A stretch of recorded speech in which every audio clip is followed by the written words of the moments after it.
This is a good tax tip for anyone who's facing a massive tax bill and you're about to, buy a property, hopefully settle the property before the 30th of June, and you want to claim a massive chunk of tax. Jump into my notebook. This is the scenario here. We've got a timeline. This is the 30th of June that's coming up.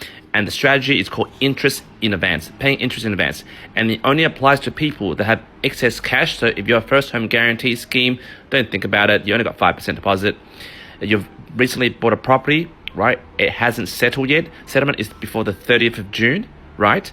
And it is an investment property. So first home guarantee scheme, first home buyers, this is not applicable to you. You can scroll away. And plus, you can also scroll away if your income is less than 150 to 160K. This is for people who have big tax bills and you want to evade tax legally. So if you tick all those criteria, well, you're a rich cunt. Nah, jokes. We're middle class people, right? We're not like James Packer. So basically how this interest in advance strategy works is, for example, imagine these green houses over here are your investment properties. Let's start with one of them. To say the property that you bought is around $1.25 million, hypothetically, a house, well, a C-grade house in Sydney, and the home loan that you're borrowing against this property is about 80%. So that works out to be $1 million. And it is a investment property. Say the interest rate is, say, for example, 6.89% variable interest only. All right, the interest repayments in the whole entire year will be about $68,900. Well, with interest in advance option built into your home loan, if you ask your broker or banker, so instead of regular repayments where you pay, for example, $5,742 per month if you're on a regular month-by-month repayment, you choose to do interest in advance, which you take a chunk of money, which equals to $68,900, and you pay that in advance on your mortgage for this property before the 30th of June 2024. Now you must be asking, Q, why the heck would I do that? Well, let me show you if you don't do that. Obviously, you have to have excess cash, but this is what happens if you don't apply this strategy. Jumping on a very simple tax calculator on moneysmart.gov, say you're earning 250K and your taxable income is at a bracket of 45%. After all these, figures over here, you can read it yourself. You go to that calculator, your income tax payable is about $83,167. So say this is you, like working like a dog, woof, woof, right? Say you didn't have any investment properties or you're not doing this interest advance strategy, right?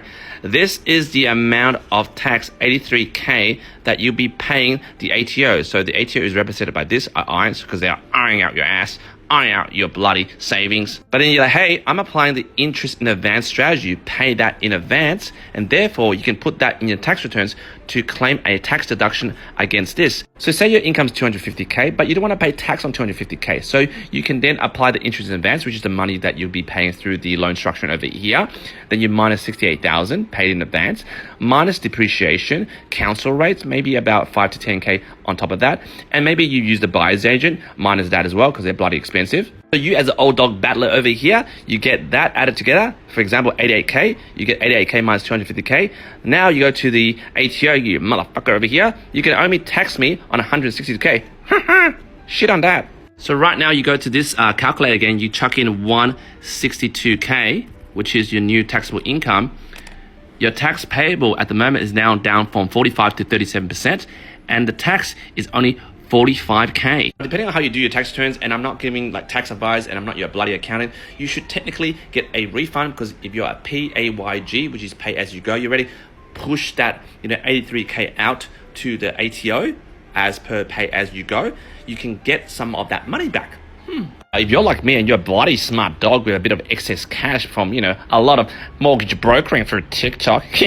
Anyway, you got a few investment properties, right? Instead of doing interest advance on one property, for example, you have interest advance on this and pay a chunk down on this one. And then you do another interest advance on this and pay a chunk on this one. If you add this all up and your income's that, do you think I need to pay any tax at all? And ladies and gentlemen, that is how the common middle class, like myself and those who are watching, can implement a strategy like this. Obviously, if you tick all the check boxes, could escape paying tax and maybe get some tax back.